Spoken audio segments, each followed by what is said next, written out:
very hard-fought game. I tell you, that was a wild game.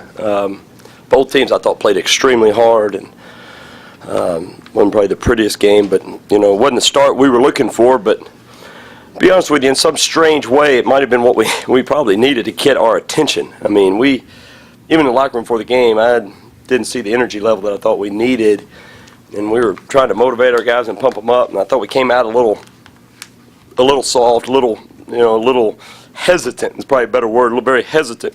And then, we get one of our good players in serious foul trouble, and I'm trying to pump up our team and trying to light a fire under them, and over there acting like a fool half the time. But I was trying to do that on purpose.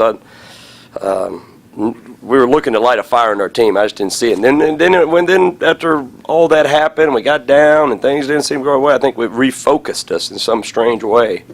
And guys said, "Uh-oh, Marcus is out. This is kind of serious now." And it made it refocused everybody, I think. Coach, can you talk about your thought process at that moment when he picked up 3 fouls in the first 2.5 minutes in the game? Well, I knew it wasn't good, but I didn't understand why he shouldn't. We had a guy at the scores table as soon as he got his second, and for some reason he didn't get in the game. That was upset me, to say the least. And then I was upset he got his third foul, so things weren't going good. But in some strange way, my team probably needed me to see me get a little upset. I hadn't been upset like that probably in a while, a long time. I can't remember. But it just seemed like everything was going against us in the first 3-4 minutes of the game. We just couldn't get anything going. It was our fault. We were giving the ball away and taking it from us, and silly fouls here and there. And so there was, like I said, in some strange way, it might have motivated our guys a little bit. Not that we ever want Marcus in foul trouble now. Don't get me wrong. Coach, what I found impressive is you got the 3 fouls in the first half, then you picked up none in the second half, and then 14 points. You talk about, is that Marcus Smart just being smart? Yeah, he's very, very smart. We did a lot to protect him, too. We changed him in positions in our press. We put him in different spots on our zone and tried to protect him as much as we could to keep him out of foul trouble. But he's a smart player.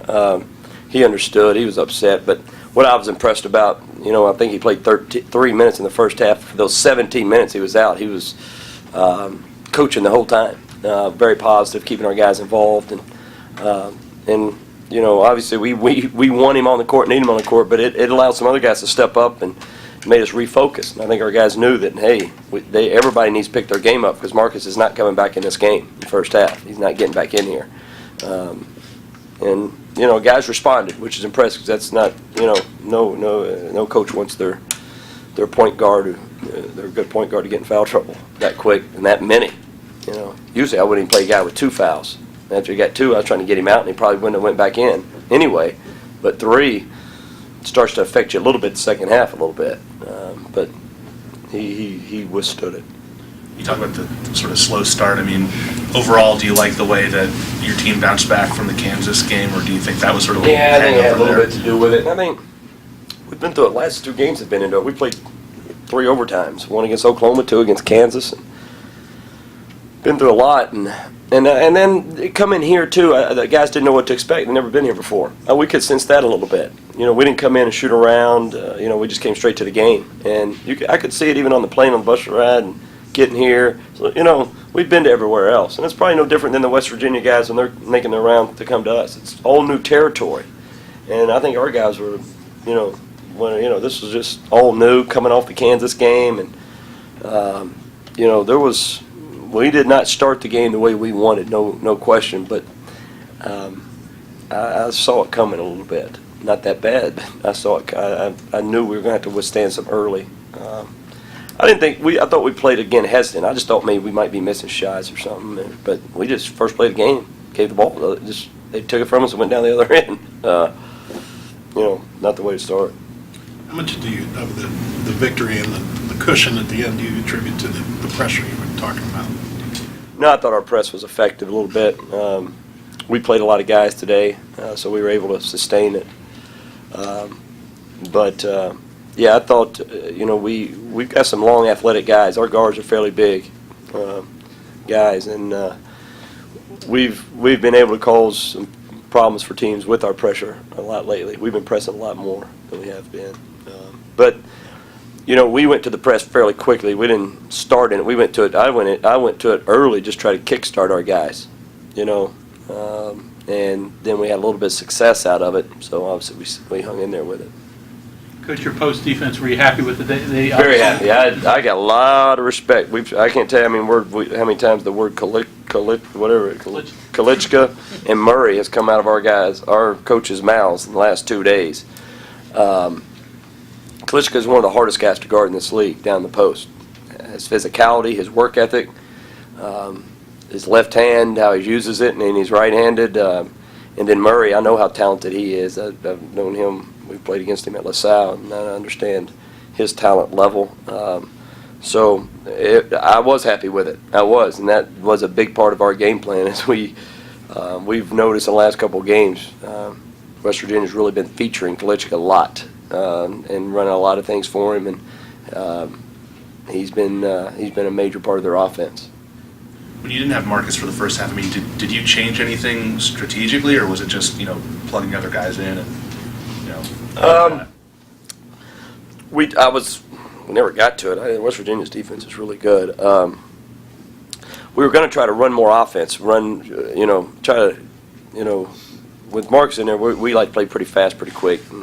But with the other point guard, we wanted to get through some options, but we never got to them. That would have been the only thing we were trying to do, but we didn't do it. So 5 players with double-digit points. Talk about the depth of the team. Were you impressed with that? Yeah, I thought Brian Williams played the best he's played this year. He's getting back into form a little bit. That's, the strength of our team is, who are you going to stop? It's kind of tough to focus on 1 or 2 guys on our team, and we got some versatility on our team. So that's one of the strengths. And I like how the shots were distributed, 12, 11, 8, 8, 5. That's good. Way too many turnovers for us. I mean, that's been another strength of ours. That's a credit totally to West Virginia. They turned us over, but we've been keeping it down into 6, 7, 8 turnovers a game. And one of the big keys for us coming into this game was not to turn the ball over. When you look at all the wins and everything they have, they usually turn their team they turn a team over a certain amount of times. They usually have some success, but we were able to sustain that a little bit.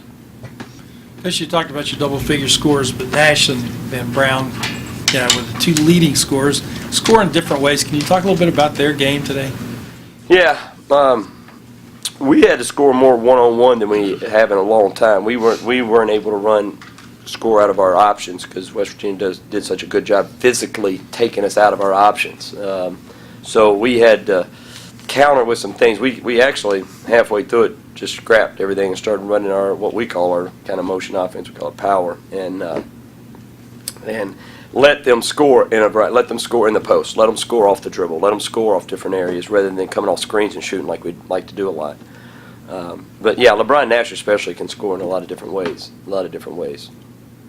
TCU up next. Kansas lost down there. What's going to be the message for the team to get them prepared for the trip down there? Well, I think they know that. We got a lot of kids from Dallas, so they need to be focused. That's not, it's not always a positive. Sometimes you got to keep them focused when they're going home.